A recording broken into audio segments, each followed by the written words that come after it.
Buen día chicos, el día de hoy vamos a revisar otitis media aguda en pediatría y antes de continuar con este tema es importante que sepamos diferenciar dos términos o dos conceptos, lo que es la otitis media con efusión y lo que es la otitis media aguda, que es el tema de hoy.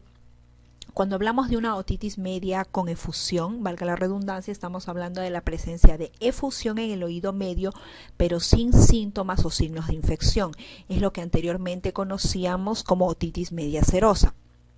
Sin embargo, cuando hablamos de otitis media aguda, sí estamos hablando de una infección del oído medio y que debe de cumplir los tres siguientes: que tenga inicio agudo, la presencia de líquido o efusión en el oído medio y signos y síntomas de inflamación aguda del oído medio. Entonces, esto es lo que lo diferencia con la otitis media con efusión, la presencia de infección, de inflamación, ¿ok? Y eso es lo que vamos a ver el día de hoy. ¿Y por qué es importante que ustedes conozcan, sepan diagnosticar y sepan tratar una otitis media? Porque por las potenciales complicaciones, por las potenciales secuelas que puede tener a largo plazo. Si bien un niño puede iniciar o puede presentar un primer episodio de otitis media aguda, este se puede ir repitiendo cada cierto tiempo, hacerse recurrente, ¿ok? Produciendo complicaciones a corto plazo, como una mastoiditis, o complicaciones a largo plazo que me van a llevar a una otitis media con efusión y a una discapacidad auditiva, a una hipoacusia de conducción, ¿ok? Que va a dar lugar a timpanostomías, a inserción de tubos y que a largo plazo va a hacer que el niño tenga un retraso en el lenguaje y por lo tanto se altere su capacidad de aprendizaje. Entonces, por esto es importantísimo conocer de este tema, ¿ok? Bien. Entonces, ¿cómo definimos una otitis media aguda? Ya hemos dicho, es una infección del oído medio con inicio agudo de síntomas y signos, con presencia de exudado o efusión y signos y síntomas de inflamación aguda del oído medio, ¿ok? Es importante que conozcamos otras definiciones cuando hablamos que una otitis media aguda es severa, cuando el niño se presenta a la emergencia o a la consulta con una otalgia, ya sea moderada, severa, o que tenga una temperatura mayor o igual a 39 grados centígrados, ¿ok? Cuando hablamos que el tratamiento ha fallado, falla de tratamiento cuando hay falta de mejoría en signos y síntomas, ya sea dolor u otalgia, ya sea fiebre, ¿ok? Dentro de las 48 a 72 horas después de iniciar la terapia antibiótica. Lo que hablábamos hace un ratito, ¿no? Cuando decimos que una OMA es recurrente, cuando tenemos o cuando el niño tiene historia de 3 o más episodios en 6 meses o 4 o más episodios en un año, ¿ok? Y cuando hablamos que una otitis media ya se hizo crónica, cuando tenemos una otitis media con efusión, lo que conversábamos durante más de 3 meses, ¿ok? Entonces es importante que conozcan estos términos y hemos visto por qué. Bien, y con respecto a la epidemiología, ¿qué podemos decir? Vamos a ver más episodios en determinadas estaciones. Hay picos estacionales. En invierno se ven más episodios de otitis media aguda, sobre todo porque estas, como vamos a ver más adelante, están relacionadas o asociadas con infecciones virales de vías respiratorias superiores, que obviamente son más frecuentes durante los meses de invierno. Con respecto a la edad, si bien puede suceder en todos los grupos etarios, hay picos de incidencia y generalmente estos son entre los 6 meses y los 18 meses, ¿ok? Es un factor de riesgo importante que deben recordar para OMA recurrente el inicio en los primeros meses de vida, ¿ok? Entonces, un niño que a los 3 meses, 4 meses presenta un primer episodio de otitis media aguda, hay que hacerle un seguimiento estrecho, porque este es el que tiene mayor riesgo, mayor predisposición a hacer nuevos episodios, a hacer recurrencia y como hemos visto, a presentar secuelas de este, ¿no? Discapacidad auditiva, discapacidad en el aprendizaje, retardo en el lenguaje, etc. ¿Ok? Bueno, y dentro de los factores de riesgo que ahorita vamos a ver, que son varios, deben ustedes recordar que el principal factor de riesgo para el desarrollo de una otitis media aguda son las infecciones respiratorias virales. O sea, que el niño puede presentarse a la consulta con otalgia, con fiebre, y ustedes decir, ok, esto debe ser una otitis media, y cuando le haces la historia le preguntas, ¿y días previos has estado o actualmente estás con moquito, con estornudo? Y efectivamente, sí le va a decir, sí, justo hace 2 días comenzó con rinorrea, estornudos, tos, ¿no? Entonces ese es el principal factor de riesgo para el desarrollo de una OMA. Entonces, también hay otros factores de riesgo que no solo están relacionados a otitis media aguda, sino también a otitis media con efusión. Y estos son, bueno, en general una edad menor de 2 años, ¿ok? Pacientes atópicos, alérgicos, el uso de biberones, si es que el paciente tiene una sinusitis crónica, si es que tiene algún diagnóstico de disfunción ciliar, si tiene anomalías craneofaciales o un paladar hendido, que el niño asista a guarderías es un factor de riesgo importante para OMA porque va a estar en contacto con otros niños que pueden tener alguna infección y que le pueden contagiar, ¿verdad? Los niños con síndrome de Down también tienen mayor riesgo de desarrollar otitis media aguda. Como hemos visto, ¿no? Sobre todo para otitis media con efusión, es un factor de riesgo importante un primer episodio en un niño menor de 6 meses, ¿no? Y hemos dicho que debemos de parar la oreja en estos grupos, en estos casos. Y bueno, inmunocomprometidos también se considera como factor de riesgo, tanto para OMA como para OMI. ¿Ok? Bien, con respecto a la patogénesis, ¿cómo es? Bueno, debemos recordar, o ya me imagino que lo han revisado con la doctora Rocío, en el oído medio va a tener una leve presión negativa con respecto al exterior, eso es normal, ¿ok? Y eso se alivia periódicamente por la apertura de la trompa de Eustaquio, es decir, cuando nosotros bostezamos, masticamos, es una forma de aliviar esta presión negativa, o sea, tratar de equilibrar las presiones entre el oído medio y el ambiente, ¿ok? Y esto se produce por la apertura de la trompa de Eustaquio. Entonces, ¿qué es lo que pasa en una otitis media aguda o cuál es el mecanismo inicial que va a desencadenar una otitis media? Cuando esta función de apertura de la trompa de Eustaquio para aliviar las presiones, para tratar de equilibrar las presiones, se altera, ya sea de una forma transitoria o de una forma permanente. Y como hemos dicho, el principal factor de riesgo para que esto suceda son infecciones agudas de vías respiratorias altas, que como sabemos en su mayoría de casos son por virus. Okay, pero también hay otros factores que favorecen o que alteran esta función de la trompa de Eustaquio. El reflujo gastroesofágico es un factor, la rinitis alérgica, okay, esta sobre todo la alteran esta función de forma transitoria. Y las que la hacen de manera más permanente suelen ser las anomalías craneofaciales, el paladar hendido, ¿ok? Entonces, esto es el mecanismo inicial, una función alterada, ya sea de forma transitoria o permanente, de la trompa de Eustaquio, ¿ok? Y que suele ser más severa en niños menores de 2 años con infecciones agudas de vías respiratorias altas, ¿ok? Ahora, asociado a eso, también los niños tienen otros factores predisponentes adicionales, que en este caso son anatómicos, ¿no? En ellos, como ustedes recordarán, tienen una trompa de Eustaquio más corta, más horizontal, ¿no? Y eso hace que haya mayor probabilidad de reflujo del contenido nasofaríngeo hacia la cavidad del oído medio. ¿Ok? Entonces ahí vemos, ¿no? El oído medio, vemos cómo está conectado con la nasofaringe a través de la trompa de Eustaquio, ¿no? Y la cual se va a abrir y se va a cerrar para aliviar la presión, la leve presión negativa que hay en el oído medio, ¿no? Y que determinados factores de riesgo, siendo el principal las infecciones virales agudas de vías respiratorias superiores, van a alterar esta función y por lo tanto favorecer el paso del contenido de la nasofaringe hacia el oído medio. Y obviamente ahí van a arrastrar todos los agentes etiológicos productores de la otitis media. ¿Ok? Bueno, entonces, cuando la función de la trompa de Eustaquio se altera, se profundiza aún más la presión negativa. Ya no es solo una leve presión negativa respecto al exterior, sino se profundiza aún más la presión negativa. Entonces, ¿qué podemos ver al examen físico? Una retracción de la membrana timpánica. ¿Ok? Y además, esta mayor presión negativa actúa como una aspiradora, ¿no? Sí, en el oído medio tengo una presión más negativa respecto al exterior, en este caso vamos a decir el exterior nasofaringe, entonces la cavidad del oído medio va a actuar como una aspiradora y va justamente a aspirar todo el contenido nasofaringeo, y eso va a producir una inflamación del oído medio y va a dar lugar a una efusión.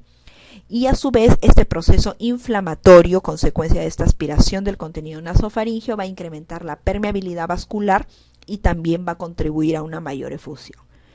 ¿Ok? Y recuerden entonces, el principal factor de riesgo asociado al desarrollo de una otitis media aguda son las infecciones agudas de vías respiratorias altas. ¿Y por qué? ¿De qué forma favorecen la infección? Incrementan la habilidad o favorecen la habilidad de las bacterias patógenas para adherirse y ascender desde la nasofaringe al oído medio, ¿no? Ya hemos visto por lo que alteran todos estos mecanismos, y además también afectan la respuesta inmune local del huésped, alteran la función de los leucocitos, se postula que exponen receptores para bacterias, disminuyen la efectividad del aclaramiento mucociliar, entonces todo eso va a favorecer la infección del oído medio. ¿Ok? Bien, entonces con respecto a la etiología, ¿qué se ha visto en niños con otitis media aguda cuando se les hace una timpanocentesis o bueno, se toma una muestra de la efusión del oído medio y se cultiva o se aísla? Se ha visto que en el 50-90% encontramos bacterias y virus en un 20 a 50%, ¿ok? Sin embargo, deben de saber, mucha literatura refiere que la infección viral de las vías respiratorias es un factor favorecedor, como hemos estado conversando, ¿no?, para la otitis media, pero no es su causa, ¿ok? Ya que no ha podido demostrarse su replicación en la cavidad media del oído. Por lo tanto, cuando hablamos de una otitis media aguda, estamos hablando de una causa bacteriana de esta patología, ¿ok? Ahora, sí es cierto, se han aislado, como vemos ahí, de 20 a 50% virus, y dentro de esos virus aislados con más frecuencia tenemos al virus sincitial respiratorio, al parainfluenza y a la influenza, que justamente son los virus más comunes que producen infecciones respiratorias agudas, ¿no? Pero estarían ahí favoreciendo un episodio de otitis media por bacterias más que ser la causa en sí, ¿ok? Hay determinados virus que se ha visto que están asociados con altas tasas de otitis media aguda, como son el adenovirus, el virus sincitial respiratorio y el coronavirus. Y otros virus que también se han encontrado en la cavidad del oído medio son rinovirus, enterovirus, parecovirus humano, metaneumovirus humano. ¿Ok? Pero sin embargo, cuando hablamos de etiología, entonces repito, estamos hablando de una causa bacteriana, ¿ok? Las bacterias son aisladas de cultivos del oído medio en un 50-90% de casos de OMA. ¿Y cuáles son las tres principales o cuáles son las principales? Streptococcus pneumoniae en la cabeza, Haemophilus influenzae no tipificable, Moraxella catarrhalis, Streptococcus pyogenes, que es el estreptococo del grupo A, ¿ok? Pero de ellas, las tres principales, cuando ustedes les pregunten ¿cuáles son los principales agentes etiológicos de la otitis media aguda? Son tres. A la cabeza el Streptococcus pneumoniae, seguido por el Haemophilus influenzae no tipificable y seguido por Moraxella catarrhalis. ¿Ok? Porque estas son las que forman biofilms y por lo tanto van a incrementar su resistencia a antimicrobianos y van a alterar el sistema de defensa del huésped. ¿Ok? Ahora, hay determinados factores de riesgo ustedes que también deben de conocer, sobre todo para el manejo para Streptococcus pneumoniae, ¿ok? Factores de riesgo para Streptococcus pneumoniae con sensibilidad reducida a antibióticos, ¿ok? ¿En quiénes se ha visto esto? En menores de 2 años se ha aislado, digamos, en otras palabras, un Streptococcus pneumoniae resistente a las terapias de primera línea, ¿ok? En menores de 2 años, en aquellos que han recibido tratamiento reciente con antibióticos, ¿no? Se ha visto que en determinadas épocas de la estación, a finales de invierno e inicios de primavera, y aquellos que asisten a guarderías. Entonces, tal vez en estos pacientes que tienen estos factores de riesgo, se postula que no deberíamos usar los antibióticos de primera línea, sino pasar a los de segunda línea justamente por esto, ¿no? Por el mayor riesgo de tener un estreptococo neumoniae resistente. Okay, entonces esto es un resumen de la etiología a la cabeza. Entonces, cuando hablamos de otitis media aguda, el principal agente etiológico es el Streptococcus pneumoniae, seguido de Haemophilus influenzae y en tercer lugar Moraxella catarrhalis. Ahora sí es cierto, debido a la introducción de la vacuna contra neumococos, se está viendo, número uno, que están apareciendo serotipos diferentes a los contenidos en la vacuna. Se ha visto que ha disminuido el porcentaje de otitis medias agudas causadas por Streptococcus pneumoniae y está elevándose un poco a Haemophilus influenzae no tipificable y Moraxella, ¿no? Pero sin embargo, a pesar de todo esto, Streptococcus pneumoniae sigue siendo el principal agente etiológico de otitis media aguda. Y sí, entonces, ¿cómo es la presentación? ¿Cómo son las manifestaciones clínicas de una otitis media aguda? Bueno, primero tenemos síntomas de inflamación que pueden ser otalgia o en lactantes, sobre todo, que no pueden expresar, no nos pueden decir me duele el oído. En ellos hablamos de equivalentes de otalgia, que pueden ser irritabilidad o llanto intenso y que es a predominio nocturno, y que es bastante característico porque los papás llegan a las 3 de la mañana, 2 de la mañana y que dicen que de repente el niño estaba durmiendo tranquilo, lo acostaron, estaba durmiendo tranquilo y se levantó y está muy irritable, tiene un llanto muy intenso, le ofrecen leche, le ofrecen la teta, no lo recibe, y algunos más grandecitos se tocan la orejita, se agarran la orejita, ¿no? Y eso es bastante típico, bastante característico. Entonces, en lactantes hablamos de equivalentes de otalgia, que es irritabilidad o llanto intenso, ¿sí? Y aparte de la otalgia o sus equivalentes, otro síntoma de inflamación es la presencia de fiebre. Otros síntomas que pueden aparecer es el que viene ya con la otorrea, que te dice, sí, doctora, lo traigo porque está que le sale pus del oído, ¿no? Entonces, la presencia de otorrea, o a veces otalgia asociada con conjuntivitis, y cuando hay estos casos hay que pensar en que el agente causal es un Haemophilus influenzae, ¿ok? Bien, eso con respecto a los síntomas. Y con respecto a los signos, lo principal es la otoscopía, y no cualquier tipo de otoscopía, o sea, no un otoscopio y ver el oído, sino lo ideal es hacer una otoscopía neumática, que es, bueno, un otoscopio incorporado o al cual está incorporado una especie de bombilla con el cual vamos a poder insuflar, ¿no? Y de esta manera comprobar si hay o no movilidad de la membrana timpánica, porque antes de realizar ustedes una otoscopía deben de conocer o saber cómo es una membrana timpánica normal, cómo es que la van a ver de una forma normal, y pues esta debe ser translúcida, ¿ok? Y al ser translúcida nos va a poder mostrar los puntos de referencia, y al aplicar nosotros la otoscopía neumática, es decir, al apretar nuestra bombillita, debemos de ver que el tímpano se mueva, debe ser móvil. Eso es una membrana timpánica normal, ¿ok? Pero ¿qué sucede en una otitis media aguda? La presencia de fluido o exudado en el oído medio va a hacer que esta membrana, al aplicar nosotros la otoscopía neumática, no sea móvil, ¿ok? Haya una inmovilidad de la membrana timpánica, y este es el signo más sensible y más específico para sospechar efusión en el oído medio, ¿ok? Ahora, inflamación es importante porque nos va a diferenciar, dijimos, entre una otitis media aguda de una otitis media con efusión, ¿ok? Y signos inflamatorios a la otoscopía, pues básicamente son los cambios de coloración, ¿no? La membrana no está translúcida, sino está opaca, o está con una intensa hiperemia, está bien rojita o está amarilla oscura, ¿ok? Y también lo más frecuente que vemos, porque a veces como no tenemos un otoscopio neumático y tenemos un otoscopio normal, lo más frecuente que vemos es abombamiento de la membrana timpánica, ¿ok? Bueno, entonces aquí podemos ver una membrana timpánica normal, que como dijimos debe ser translúcida, y al ser translúcida nos debe mostrar los puntos de referencia. Si aplicamos la otoscopía neumática debe ser móvil, ¿sí? Bien, entonces cuando nosotros decimos a ojos cerrados que estamos frente a una otitis media aguda confirmada, ¿ok? Cuando el inicio es agudo, comenzó hace unas horas, comenzó hace un día, ¿sí? Comienzo agudo, primer criterio. Segundo criterio, que al realizar mi otoscopía haya signos de ocupación del oído medio, ya sea bombamiento si no tengo un otoscopio neumático, o si es que aplico mi otoscopía neumática, que hay inmovilidad de la membrana, o sea, una neumatoscopía patológica, o bueno, que ya el niño venga con otorrea, ¿no? Y que al realizar también la otoscopía puedo ver, ¿no?, que el pus está saliendo de la cavidad del oído medio.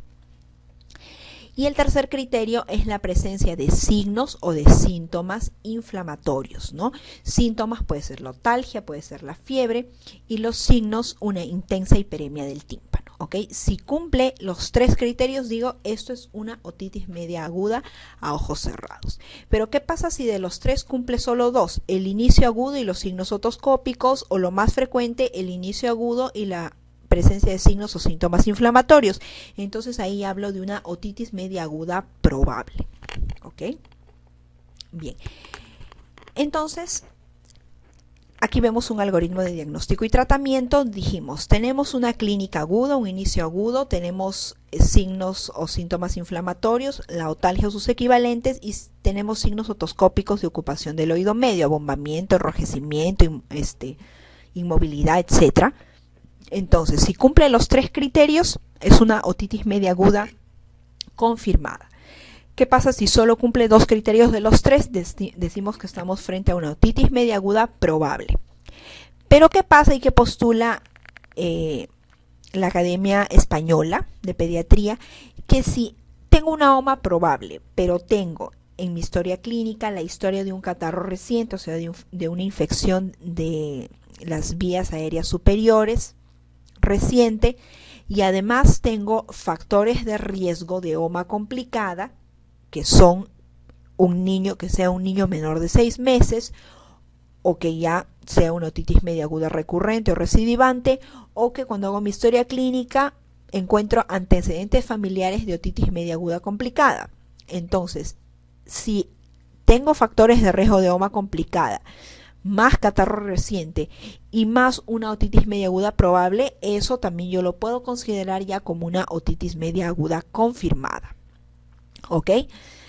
Y si es que ya el niño viene con una otorrea y previamente descartado que no sea una otitis externa, la presencia de otorrea aguda también ya lo considero como una otitis media aguda confirmada. Esta es otra bibliografía que también nos ayuda a tener una mejor aproximación diagnóstica y que no se nos escape ningún paciente con otitis media aguda, ¿sí? Bien, entonces con lo que hemos conversado ya podemos resolver algunas preguntas. Dice, el lactante de 9 meses tiene llanto inconsolable, está irritable. ¿Okay? Está febril, tiene una temperatura de 38,5 grados, aparte tiene síntomas catarrales, ¿no? Rinorrea amarillenta. Muy bien, le voy a buscar el foco al examen físico, encuentro una faringe congestiva, bien. Encuentro las amígdalas hipertróficas, probablemente por una infección viral. Y además, cuando le hago la otoscopía, encuentro abombamiento. Probablemente acá no han tenido un otoscopio neumático, ¿no? Entonces simplemente han encontrado el abombamiento de la membrana timpánica y una hiperemia, o sea que está roja. Entonces, ¿cuál es el diagnóstico más probable? A ver, ¿qué marcarían ahí? ¿Faringitis aguda o otitis media aguda? Otitis media aguda, ¿no? Obviamente, si ya si solo fuera una faringitis, no me darían el dato y al examen físico yo no encontraría pues una membrana timpánica abombada, ¿no? Entonces, el diagnóstico aquí es otitis media aguda. Segundo caso, paciente de 6 años con el antecedente de resfrío común de una semana de evolución, o sea, tiene como antecedente síntomas catarrales o infección viral de vías respiratorias superiores. De repente llega a la emergencia, ¿no? Por una otalgia derecha, asociado a hipacusia y asociada a fiebre de 40 grados centígrados. ¿Cuál es su probabilidad diagnóstica? A ver, factor de riesgo de infección de vías respiratorias superiores, probablemente viral. Segundo, inicio agudo, presenta, ¿no? Bueno, suponemos que ese inicio presenta otalgia derecha. Será de inicio agudo, probablemente. Hay síntomas de inflamación del oído medio, otalgia, fiebre, ¿no? Y probablemente acá no me dicen, aunque han hecho el examen físico, probablemente a la otoscopía también encuentre signos compatibles con el diagnóstico que es otitis media aguda. ¿Ok? Y aquí otra preguntita. Lactante de 8 meses que desde hace 3 días está con fiebre, está irritable, está pálido y tiene una faringe edematosa y rojiza. Muy bien, no me quedo solo en el diagnóstico de la faringitis, sino también le reviso el oído. Entonces, que deben hacerlo a todo niño con infección de vías respiratorias superiores, ¿ok? Y más aún si es un lactante, si es un niño que no puede expresar si le duele el oído o no, ¿sí? En la otoscopía se encuentra una membrana timpánica opaca, signo de inflamación, con movilidad disminuida. Ya me dijeron el diagnóstico, ¿no? Recuerden, el signo más sensible y más específico para una otitis media aguda, para la presencia de efusión, es la movilidad disminuida de la membrana timpánica. Este niño tiene movilidad disminuida, bueno, y no le encuentran secreción, ¿no? O sea, probablemente todavía no se ha perforado ese tímpano y pues no ha salido el contenido purulento. Entonces me preguntan cuál es el diagnóstico que origina el cuadro clínico agudo. A ver, ¿cuál es el cuadro clínico agudo? ¿Una faringitis o una otitis? Es una otitis media, ¿verdad? Nadie duda que estamos frente a un caso de una otitis media aguda. Lo que aquí es medio confuso tal vez es la pregunta, ¿no? Porque se podría entender cuál es el diagnóstico que origina el cuadro clínico agudo y todos tal vez pueden estar pensando, ya, comenzó como una faringitis y posteriormente me hizo la otitis. Pero la pregunta no va a eso, la pregunta es, el cuadro clínico agudo es de dolor, de fiebre y de una membrana timpánica opaca y con movilidad disminuida. Entonces, ¿cuál es el diagnóstico de este cuadro clínico agudo? Una otitis media, ¿ok? Es así como deben ver esta pregunta.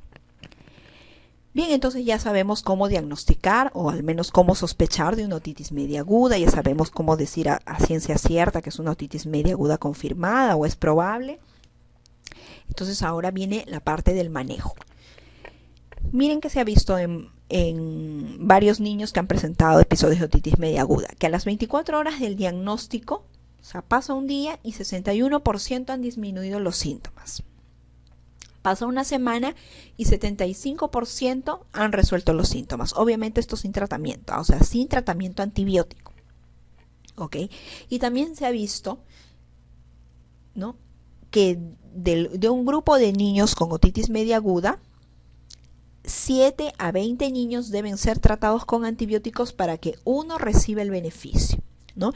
Entonces, estos antecedentes, esto que se ha visto en estudios, llevan a la conclusión o hacen pensar o nos sugieren que debe haber un periodo de observación clínica por 48 horas mientras el niño recibe medicación para el control del dolor, que puede ser paracetamol, puede ser ibuprofeno o puede ser un anestésico local como la benzocaína tópica, ¿sí? Reevalúa a este niño a las 48 horas y si el paciente no mejora, recién inició tratamiento antibiótico. Y esto está justificado por lo que hemos comentado previamente, ¿sí? Entonces, muy bien. Puedo tomar ese enfoque, ¿no? De observar por 48 horas, de dar analgésicos para el dolor y si no ha mejorado a las 48-72 horas, recién inicio mi antibiótico. Esto para evitar el uso indiscriminado de antibióticos, para evitar las tasas de resistencia a muchos antibióticos, ¿sí? Entonces, pero ahora viene el dilema. ¿A quién observo y a quién trato? ¿Sí? Porque obviamente esto no va a ser igual para todos. Entonces la decisión entre observar o tratar desde un inicio obviamente está basada en la edad del niño, que no a todos los niños de comienzo los voy a observar, ¿sí? Va a depender de la edad, va a depender de la certeza del diagnóstico, no va a ser igual si estoy frente a un niño con una OMA confirmada que frente a un niño con una OMA probable. Y obviamente también va a depender de la severidad, ¿no? Si un niño se presenta como una OMA severa, que ya vimos al inicio cómo se define, entonces probablemente voy a decidir desde un comienzo iniciar tratamiento antibiótico, ¿sí? Entonces, ojo que esto no es universal, va a depender de estos factores: edad del niño, certeza del diagnóstico, severidad de la enfermedad, ¿sí? Entonces, ¿qué me dice la Academia Americana de Pediatría en el año 2010? ¿No? Lo que hemos hablado. Observar o tratar con antibióticos a un niño desde el inicio va a depender de la edad. Vemos ahí, ¿no?, tres rangos de grupos etarios: los menores de 6 meses, los de 6 meses a 2 años y los de 2 años a más. ¿ok? Va a depender de la edad y también va a depender de la certeza del diagnóstico. No va a ser igual si estoy frente a una OMA confirmada, mientras que si estoy frente a una OMA probable, ¿no? Y va a depender de la severidad. Ven ahí que algunas de ellas dicen if severe illness, ¿ok? Va a depender, ¿no? Si un niño está con, si tiene una OMA severa o no. Entonces, ¿cómo se lee este cuadrito? ¿Qué dice la Academia Americana de Pediatría en el año 2010? Que a los menores de 6 meses, todos los menores de 6 meses, justamente por ser un grupo de riesgo para OMA recurrente o para una OMA que se puede complicar, pero sobre todo para OMA recurrente, a todos los menores de 6 meses, así tenga certeza o no tenga certeza en el diagnóstico, a todos le doy antibiótico, ¿sí? Pero ¿qué pasa si tengo un niño de 6 meses a 2 años? Si estoy completamente segura que es una OMA, si es una OMA confirmada por los criterios que ya hemos revisado, doy antibiótico. Pero ¿qué pasa si es una OMA probable? Solo doy antibiótico si hay enfermedad severa, si hay otalgia moderada severa o si hay fiebre de 39 o más, ¿no? Pero si no hay enfermedad severa, a este grupo de niños le puedo dar el chance de la observación y reevaluación a las 48 horas. ¿Ok? ¿Y qué pasa en el grupo de niños de 2 años a más? Si estoy completamente seguro, si tengo certeza en el diagnóstico, le doy tratamiento antibiótico solo si es una enfermedad severa. ¿Ok? Pero si no es una OMA severa, lo puedo observar. Pero si no tengo certeza en el diagnóstico, los observo. ¿Ok? Eso es lo que me dice la Academia Americana de Pediatría en el año 2010. Criterios para iniciar tratamiento antibacteriano u observación en niños con OMA. ¿Sí? Va a depender de la edad, de la certeza del diagnóstico y de la severidad. Y aquí está. Bien, ¿y cuáles son los agentes antibacterianos recomendados para OMA? Lo que ustedes deben recordar. Ustedes hacen su diagnóstico de otitis media aguda y por los criterios que hemos revisado, ustedes deciden que debe iniciar tratamiento antibiótico. Entonces, en su cabeza debe estar que el antibiótico de primera elección para un niño con otitis media aguda es la amoxicilina a altas dosis. Y cuando decimos amoxicilina a altas dosis, estamos diciendo que la dosis es de 80 a 90 miligramos por kilo al día, dividido en 2 dosis, por un tiempo de 10 días. ¿Ok? Entonces, de eso me habla este cuadrito. ¿Ok? ¿De qué antibiótico voy a dar? ¿No? De primera línea. ¿No? Bueno, acá dice así. Si tiene temperatura, si tiene enfermedad severa, si no tiene enfermedad severa, pero yo, ya sea por el grupo etario o por certeza en el diagnóstico, decido iniciar tratamiento antibiótico, lo recomendado de primera elección es la amoxicilina a dosis altas, como hemos hablado. ¿Qué pasa si el niño es alérgico a las penicilinas, pero no ha hecho reacciones de anafilaxia, no ha hecho reacciones severas a penicilina? Puedo elegir, tratamiento de elección es cefnidir, cefuroxima o cefpodoxima. Pero ¿qué pasa si este niño tuvo antecedente de que recibió penicilinas y hizo anafilaxis? Entonces, la elección son los macrólidos, ya sea citromicina o claritromicina. ¿Ok? Bien, pero ¿qué pasa si el niño se presenta como una OMA severa? Acá recomiendan que ya no usemos amoxicilina, sino amoxicilina con ácido clavulánico, igual a dosis altas de 80 a 90 miligramos por día. ¿Ok? Pero si el niño es alérgico a las penicilinas, ¿no?, le puedo dar como tratamiento alternativo ceftriaxona intramuscular de 1 a 3 días, depende, ¿no? Puedo darle una única dosis o puedo darle por 3 días. ¿Ok?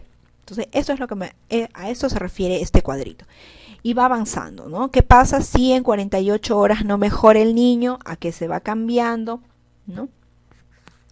¿Qué pasa si inicialmente recibe antibiótico? Va cambiando. A esto se refiere este cuadro. Pero lo que deben de recordar de aquí es que el tratamiento de elección para un niño con una otitis media aguda, ¿ok? Tratamiento de primera elección inicial es la amoxicilina a altas dosis. Y bueno, esto es un resumen de lo que ya hemos conversado, ¿ok? De cómo es el manejo de acuerdo al grupo etario, de acuerdo a la certeza en el diagnóstico y de acuerdo a la severidad de la enfermedad. Eso es lo que hemos conversado. Pero como les dije, esas son las recomendaciones de la Academia Americana de Pediatría del año 2010, que me parecen tal vez que las pueden recordar un poco mejor, pero por cultura general, pero eso no es importante para, digamos que no es importante para ustedes porque no son especialistas, ha salido una nueva guía en el 2013 de la Academia Americana también, y que ya cambian sus recomendaciones para el manejo inicial de una otitis media aguda no complicada, ¿ok? Y que ya no la dividen en los 3 grupos etarios, ¿no? Sino simplemente en 2 grupos, de 6 meses a 2 años y de 2 años a más. Y ya no hacen la división de diagnóstico certero y diagnóstico probable, sino ya 4 criterios. Si hay otorrea, si es unilateral o bilateral pero con síntomas severos, si es bilateral y si es unilateral. ¿Ok? Entonces, como vemos ahí, de 6 meses a 2 años y bueno, en general, niño que presenta con otorrea, independientemente de la edad, doy tratamiento antibiótico. Niño con síntomas severos, independientemente de la edad, doy antibiótico. Niño con OMA, obviamente cuando hablamos acá, esto se basa todos debe ser diagnóstico de certeza. Acá ya no cabe el término de diagnóstico de probabilidad. ¿Ok? Si es bilateral, ahí recién hacen la disquisición de acuerdo a la edad. Si está entre 6 meses y 2 años, doy antibiótico desde un comienzo, pero si tiene 2 años a más y tiene una OMA bilateral, ahí puedo observar. ¿Ok? Y si es unilateral, independiente del grupo etario, puedo dar el chance de observación. No sé cuál les parezca más fácil, tomen ustedes la que les parezca más fácil. Realmente, lo importante es que no se les pase ningún niño con una otitis media aguda. ¿Ok? Y bueno, y el manejo antibiótico sí es el mismo. Manejo o tratamiento de primera línea, amoxicilina a altas dosis, de 80 a 90 miligramos por kilo al día, dividido en 2 dosis, o sea, le voy a indicar cada 12 horas. ¿Ok?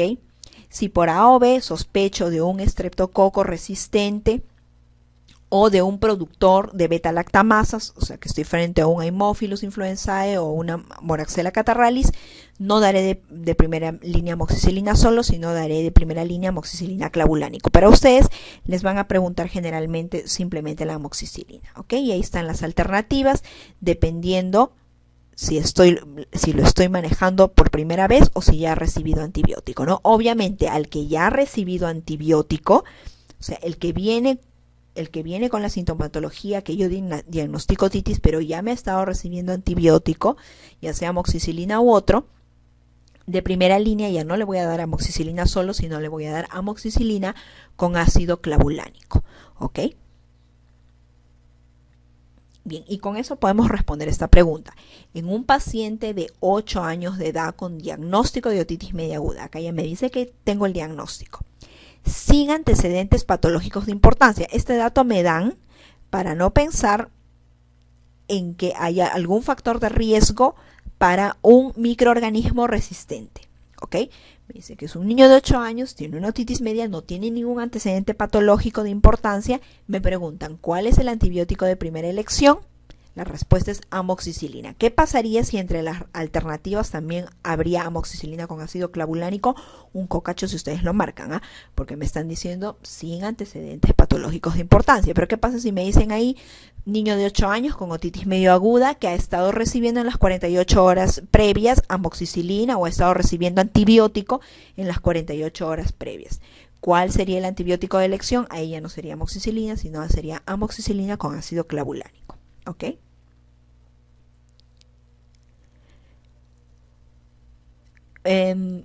También sería bueno acá precisar, ¿qué pasa si me dirían que el niño es alérgico? a las penicilinas, ¿cuál sería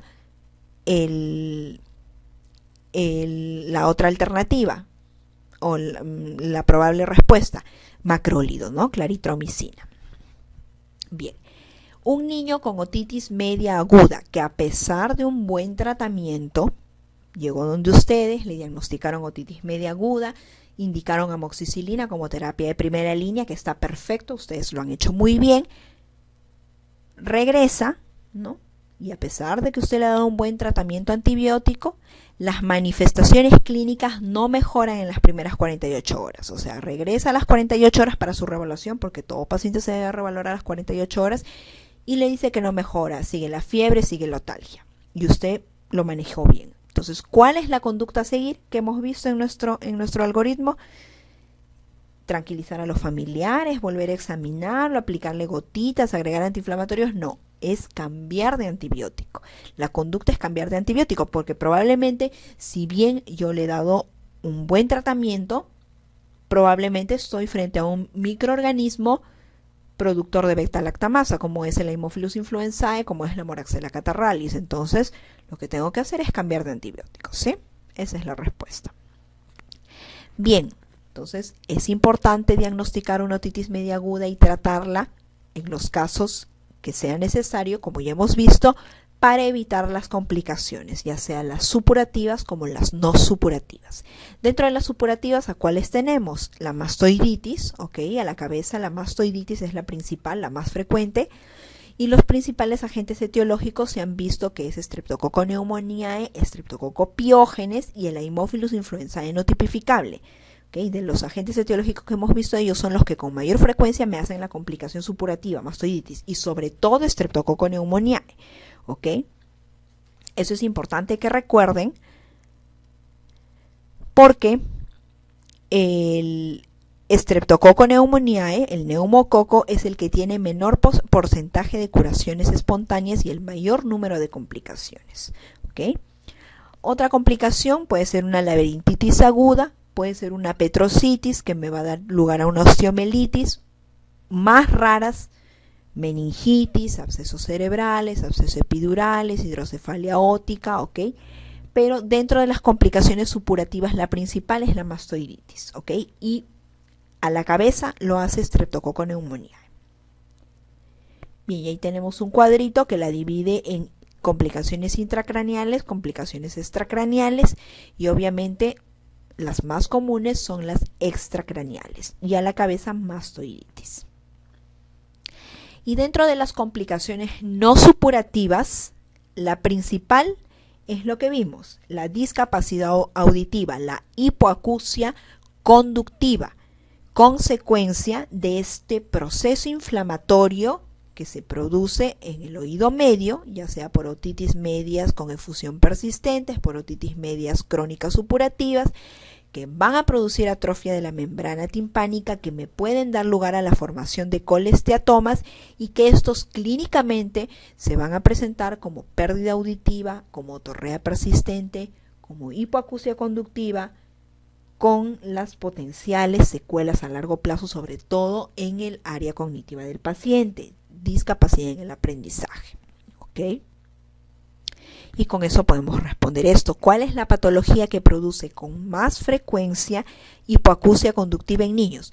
Niño con hipoacusia conductiva probablemente sea un niño con una otitis media aguda o una otitis media crónica que está haciendo. Una otitis media aguda que se hizo recurrente, que se volvió crónica y que le está produciendo esto.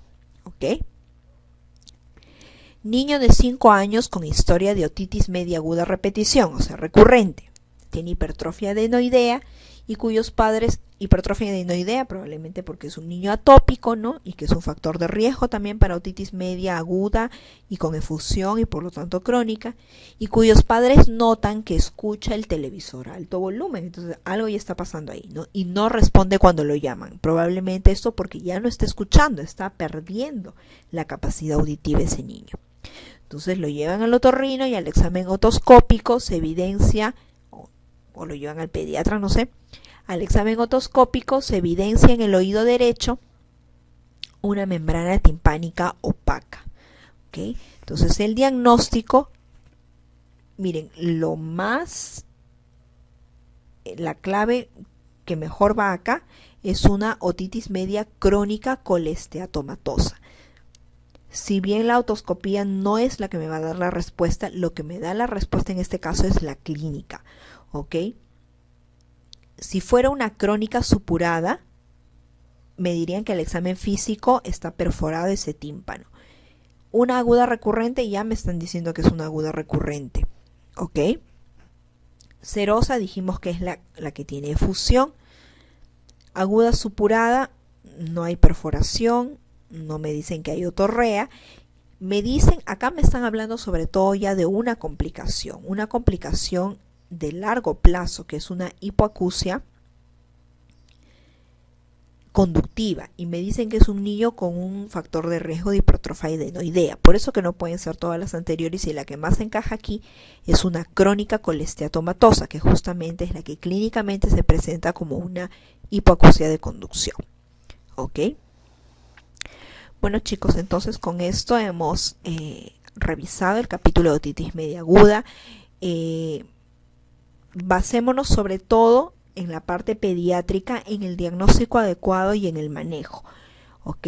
Las complicaciones probablemente la han visto ya con la doctora Rocío cuando han hecho otorrino, pero sobre todo yo quiero que en la parte pediátrica sepan diagnosticar una otitis media y tratarla, que es el mayor número de preguntas que se han visto.